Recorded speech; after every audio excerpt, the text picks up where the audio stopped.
And we think about the impermanence, second foundation, impermanence of this body.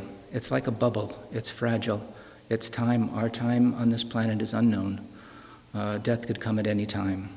We contemplate that as a second foundation, the impermanence of this life.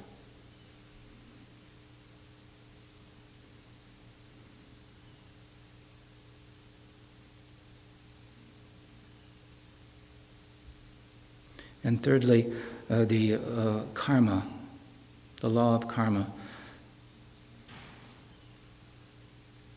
that as you think, so shall you become. Thinking good deeds has good consequence.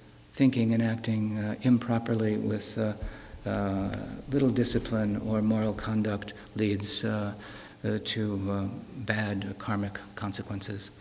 So we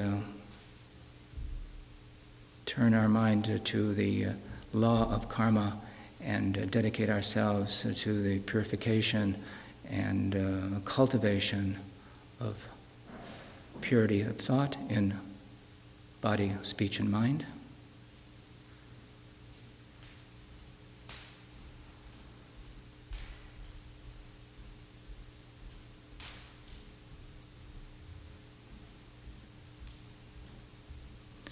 And lastly then, the contemplation, the fourth contemplation, is the unsatisfactoriness of samsara. And we spoke of the three sufferings, the suffering of suffering itself, through pain, old age, sickness, loss, the suffering of change, attaching ourselves to that which is impermanent and subject to change, and just the nature of samsara itself, the suffering that goes, this existential kind of situation that we find ourselves in, that the unsatisfactoriness again of the samsaric existence, seeking happiness, having it ever changing, and relying on an impermanent condition to give us happiness, which will never be lasting. Samsara is a constant birth and death, constant change.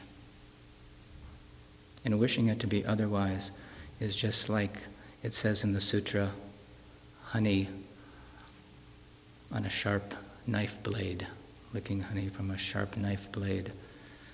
Or if, life is like a thicket of thorns. So this is not to be morose or negative. It is, again, how it is. If we're looking for satisfaction in a samsaric world, we're going to be dissatisfied, unhappy, and suffer. So we turn our mind to those four foundations.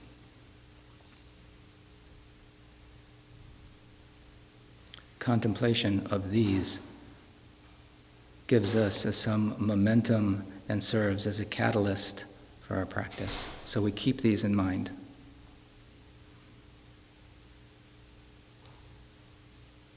After really coming to the realization of the truth of these four foundations, then we sit in our Shinei practice. So with the correct posture, sitting straight,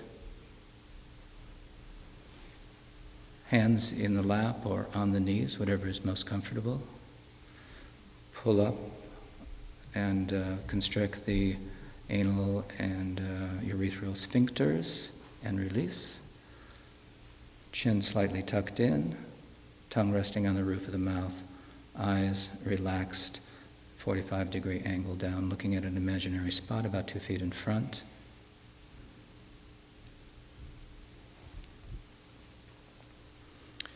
Relax the belly, relax the breath, and follow the breath in and out. Breathing in and breathing out.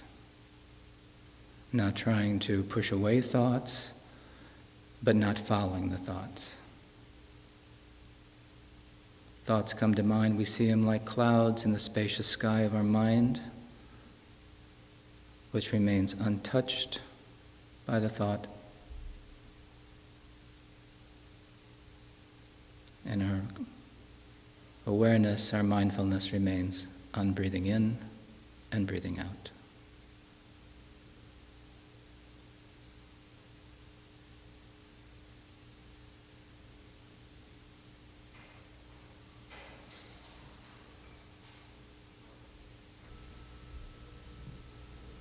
And then at the conclusion of that, we would dedicate the merit. So we dedicate the merit to all sentient beings, removing their suffering. And dedicating this merit, they achieve the highest state of realization, complete awakening.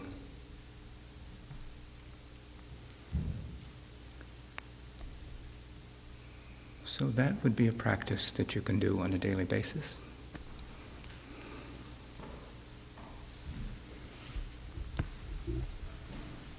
You can do any part of that, but you can put it all together in this kind of way as your practice, expanding or contracting any part of it that you wish to. But each of those pieces go together in a particular way to help complement and develop what we're talking about as wisdom and the generation of merit and cultivating compassion and loving kindness through the Tonglen, or sending and receiving. That seemed to go pretty well. You did a good job. Any questions about that at this point? Yes, please. A question, I don't know if it's right about that. I was just wondering about like the attaching yourself to things. I kind of have trouble understanding that in a way, like with people. How do you like not attach yourself as a human being? Don't we like need to attach ourselves to other people? Like, I don't know. We have all forms of clinging, to people, to things, to ideas. But if we follow the wisdom of the Buddha, it is that clinging that brings us suffering, because every meeting ends in parting. We know that everyone we meet, one way or another, we're going to lose. So the stronger our attachment, the stronger our suffering. If you can come to that realization through the wisdom of your practice, then that clinging begins to subside. Consequently, your suffering subsides. It's not that you don't have compassion, loving kindness, but attachment is a different thing. Usually that is something, they give us some kind of good feeling. And if they're not there, if we don't have it, then we don't have that good feeling. So we want to preserve that. But inevitably, that's going to change. That comes with your practice, the wisdom. Does that answer your question? Yes. Oh, good.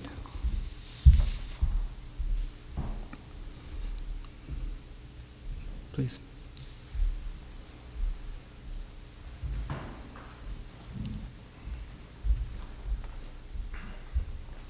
This question, I guess, specifically refers to a daily practice. We talked at lunch about the importance of a mala, what we should do with it, the proper care of it, how we can use it on a daily basis. And second part of the question, which is also reminding you to remind us about the refuge next weekend. Oh, yes, thank you. And the Shenrizeg empowerment next weekend, is what's expected of us once we decide to take refuge on a daily basis. So what makes a Buddhist probably is the first step of coming on to the path of Buddha Dharma is taking refuge. And again, we've spoken about taking refuge, the three jewels, those three jewels being the Buddha that we accept as our teacher, and the Dharma that we accept as the path, and the Sangha that we accept as our spiritual friends and guides on the path. So the ceremony is a very beautiful ceremony that you repeat the refuge vow that I take refuge in the Buddha, the Dharma, and the Sangha. And we do this in the Mahayana tradition, which means we take this refuge until enlightenment is reached. Not just for this lifetime, But until enlightenment is reached, we vow to maintain this refuge, this commitment. In addition, the commitment is to hold in esteem and not to denigrate in any way the image of the Buddha, the teachings of the Buddha, and the ordained Sangha in particular, so that we hold them in esteem and high regard. But we also hold all religions in regard. We wouldn't say, anything derogatory about that, and we commit to, kind of a daily practice, whether even if it's just repeating the refuge vows that I take refuge in the Buddha, the Dharma, and the Sangha until enlightenment is reached. There's not a lot of commitment with this first refuge vow, but there are commitments, again, to respect these three jewels and to honor them, and to make, to have a shrine and to make the offerings that we talked about, and to have a daily practice. That is part of the commitment. So, Khenpo Rinpoche is giving refuge vows next week, which is your great good fortune.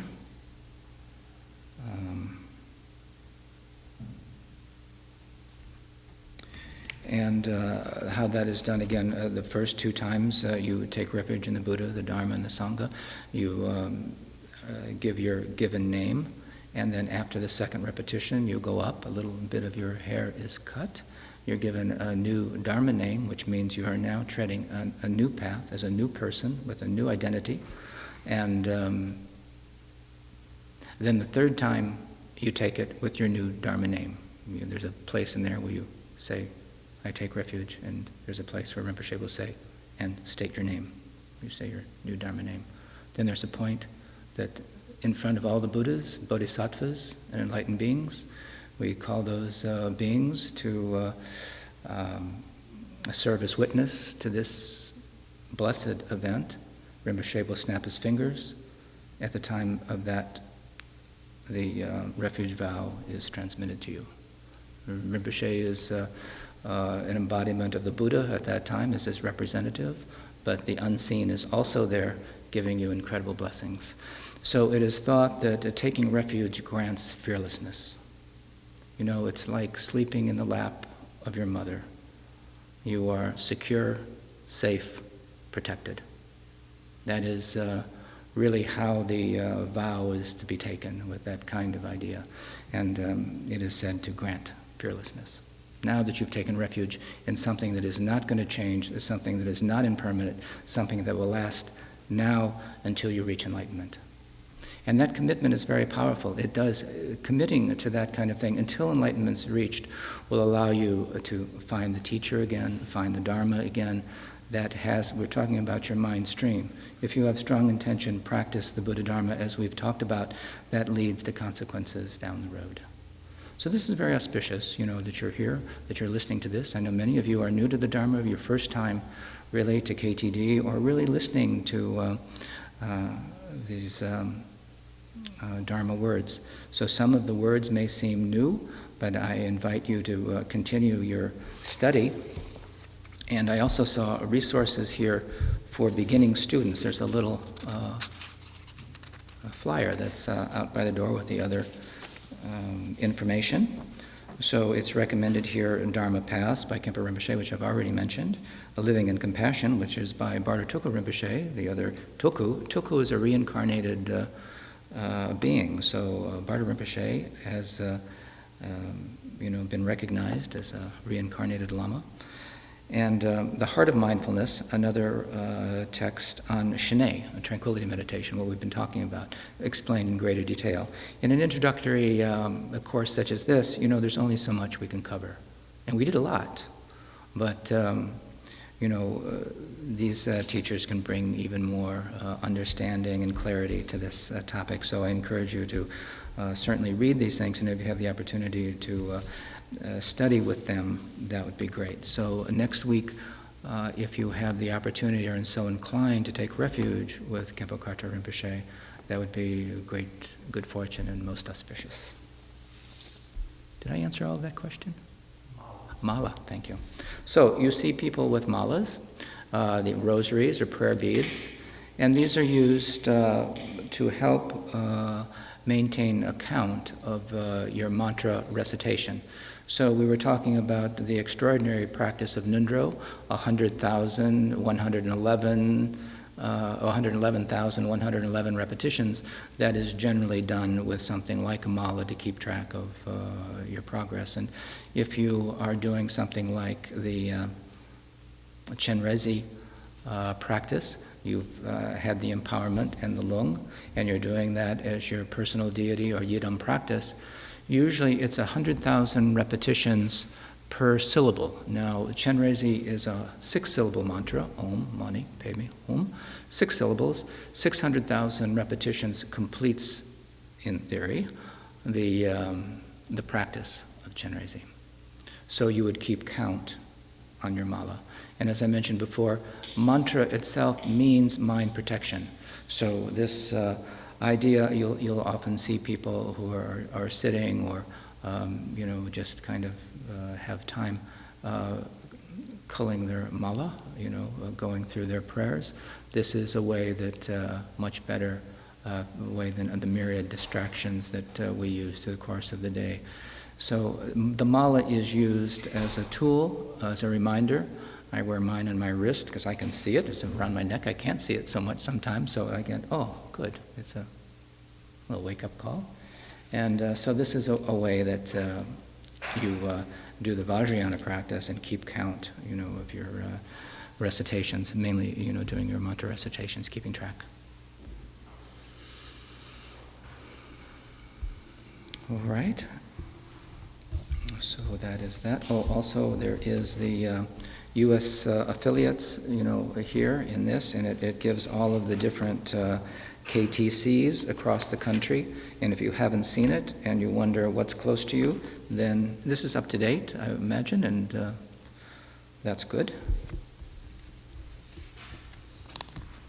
As we said in the beginning, it's very good to have connection with the Dharma study group or a KTC where you can ask questions, and it serves as a catalyst for your training.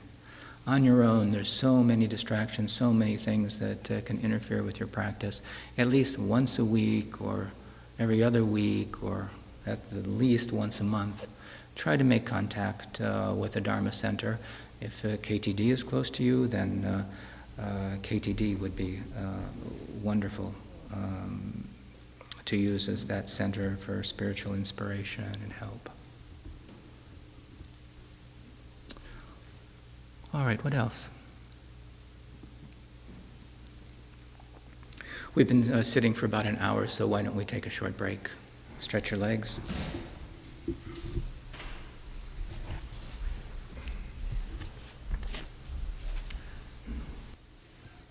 We mentioned the Karmakagyu lineage, and since the 12th century, there has been a succession of Karmapas that have been the spiritual head of the Karmakagyu line.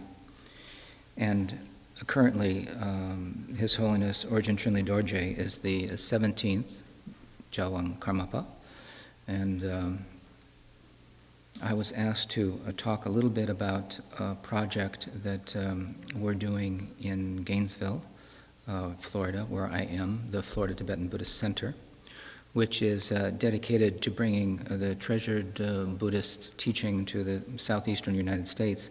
And it is located in a very pristine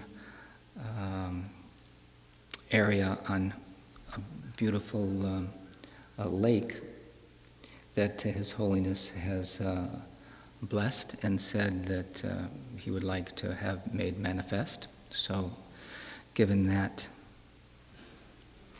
we have bought this 143 acres, about a quarter mile on Lake Santa Fe. It's called Osprey Cove because of the wildlife. Osprey are large birds of prey, but they're very beautiful, and they have these huge nests like eagles. So it has that kind of quality to it.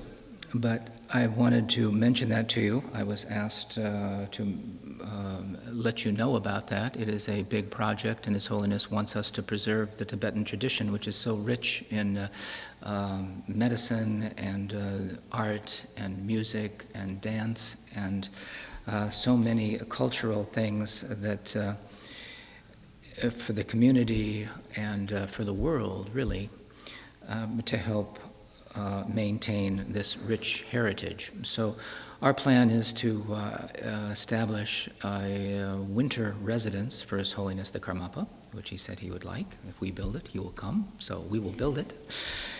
And have a library and a shrine room. I don't know that it'll be as grand as this, but we will have a place where people can come and study, and retreat cabins in an environment that'll be very pristine, beautiful, and conducive to turning the mind towards the Dharma.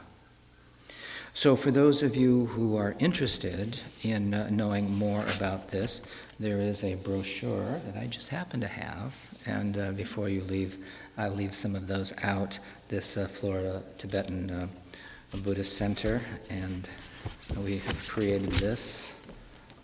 You can look at it more closely. There's a picture here of a little bit of the lake and the land, and Bardatoko Rinpoche and myself and Khenpo Karta Rinpoche here walking the grounds, and they're blessing it for us.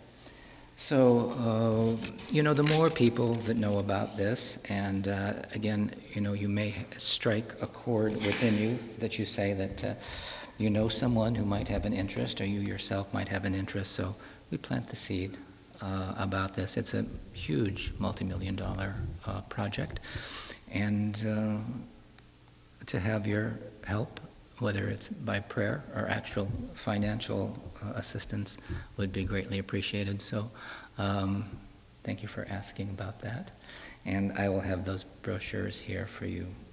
Anyone who's interested, at the closing you can take one and take a look at it. And if you have any questions, there's an email there as well with more information. For those of you who contribute, when we were in India seeing His Holiness, he blessed several things, including some little Buddhas and his pictures. And so there is a very nice gift that goes with the donation that I have to tell you is really pretty special. But that is also available. So much for that commercial break. And what questions do you have? I pretty much have covered all the things that I wanted to cover. And given the feeling that I got on this last meditation, I think you got it. That felt very good. It felt much more grounded and stable than when we first started. There was a nice change, yes, in the energy of this room and of your sitting practice. So I think we were successful in the presentation of this introduction to Tibetan Buddhist philosophy and practice. But I don't want to leave if there's any other particular questions or comments, how this was for you from the time that you came until now. If there's anything you'd like to share, I'd be really happy to hear it. So in closing, is there any final questions or comments?